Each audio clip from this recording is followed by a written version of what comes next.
Hello అండి, welcome back to our channel Andhra రుచులు by మల్లిక. ఈరోజు ఒక హెల్దీ స్నాక్ రెసిపీ చూద్దామండి. అదే పాలకూరతో మురుకులు లేదా చక్రాలు. చాలా క్రిస్పీగా గుల్లగా వస్తాయండి. టేస్ట్ అయితే చాలా బాగుంటాయి. ఇవి చేయడం కూడా చాలా సింపుల్. లేట్ చేయకుండా వీటిని ఏ విధంగా ప్రిపేర్ చేయాలో చూద్దాం పదండి. దీనికంటే ముందుగా ప్లీజ్ అండి, మన ఛానల్ని కొత్తగా ఎవరైనా విజిట్ చేస్తుంటే కనుక సబ్స్క్రైబ్ చేసుకోండి. దీనికోసం ముందుగా ఒక కట్ట పాలకూరని శుభ్రంగా కడుక్కొని తీసుకోండి. ఈ విధంగా కడిగిన పాలకూరని ఒక మిక్సీ జార్లో వేసుకుందామండి.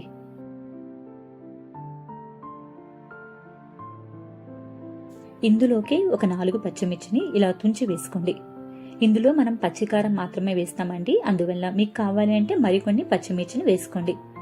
ఒక 1/2 టేబుల్ స్పూన్ వరకు ఉప్పు వేసుకోండి. ఇలా ఉప్పు వేసి గ్రైండ్ చేయడం వల్ల పాలకూర కలర్ చేంజ్ అవ్వకుండా ఉంటుందండి. ఈ విధంగా మెత్తగా గ్రైండ్ చేసుకోవాలండి. ఇప్పుడు ఒక మిక్సింగ్ బౌల్ తీసుకొని దానిలోకి 2 కప్పుల వరకు బియ్యం పిండి వేసుకోండి.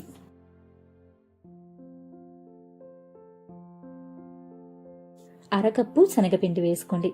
మీరు ఈ ప్లేస్లో పుట్నాల పప్పు పొడైనా వేసుకోవచ్చండి. శనగపిండిని ఈ విధంగా జల్లించి వేసుకోండి.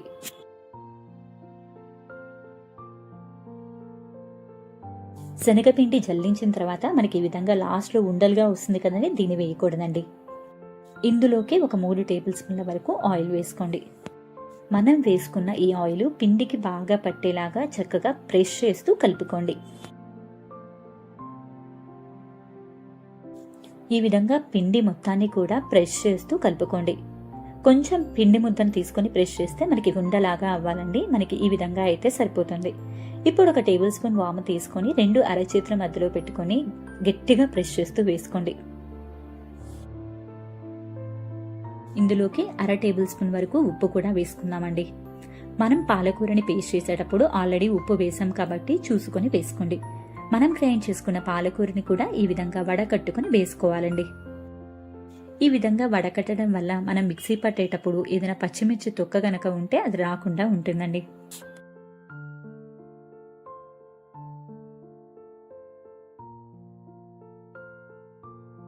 ఇప్పుడు ఇవన్నీ కూడా బాగా కలిసేటట్టు కలుపుకోండి.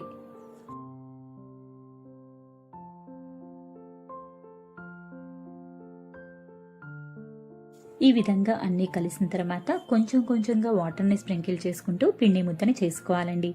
ముందే వాటర్ పోసామనుకోండి పిండి ముద్ద లూజ్ అవుతుంది, అందువల్ల కొంచెం కొంచెంగా చూసుకొని వేసుకోండి.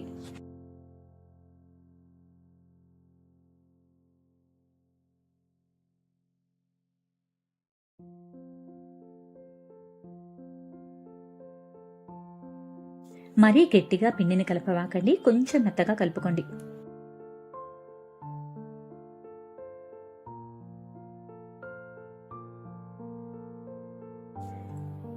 చూస్తున్నారు కదండి, మనకి ఈ విధంగా ఉండాలి పిండి ముద్ద.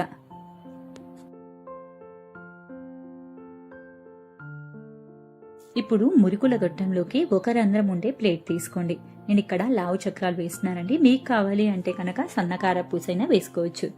మురుకుల గొట్టానికి కొంచెం ఆయిల్ అప్లై చేసుకోండి. ఈ విధంగా కొంచెం పిండి ముద్దను తీసుకొని కొంచెం నిలువుగా పొడవుగా చేసుకొని ఈ ముద్దని మురుకుల గొట్టంలోకి వేసుకోండి. ఈ మురుకులు మనకి అస్సలు ఆయిల్ పీల్చవండి. నార్మల్ మురుకుల కంటే కూడా చాలా టేస్టీగా ఉంటాయి. మీరు కావాలి అంటే ఆయిల్ ప్లేస్లో బటర్ వేసుకున్నా కూడా పిండి కలిపేటప్పుడు ఇంకా టేస్టీగా ఉంటాయండి. మురుకుల గొట్టానికి పైన గట్టిగా మూత పెట్టుకుని వీడియోలో చూపిస్తున్న విధంగా ఈ విధంగా ప్లేట్లో చిన్న చిన్న చక్రాలుగా వేసుకోండి. మీకు కావాలి అంటే డైరెక్ట్గా నూనెలో అయినా వేసుకోవచ్చండి. నేనైతే ఈ విధంగా వేసుకుంటున్నాను.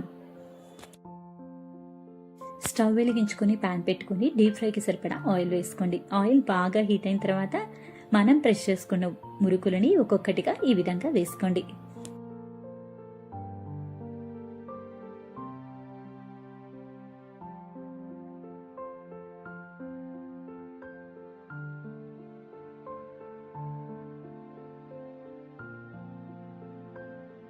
వీటిని వేసిన వెంటనే అస్సలు కదపకూడదండి.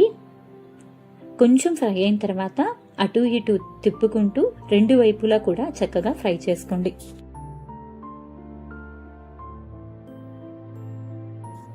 మనకి ఈ కలర్ వస్తే సరిపోతుందండి. ఇప్పుడు వీటిని తీసుకుని ఒక సర్వింగ్ ప్లేట్లోకి పెట్టుకుందాం. ఇదే విధంగా అన్ని మురుకుల్ని కూడా ఒత్తుకొని ఫ్రై చేసుకోవాలండి. అంతేనండి, ఎంతో టేస్టీగా ఉండే పాలకూర మురుకులు రెడీ అయిపోయినాయి. మీరు కూడా ఒకసారి ట్రై చేసి ఎలా వచ్చిందో కామెంట్ చేయండి. అండ్ మీకు కనుక ఈ రెసిపీ నచ్చినట్టయితే మీ ఫ్రెండ్స్ అండ్ ఫ్యామిలీకి షేర్ చేయండి. Thank you for watching us.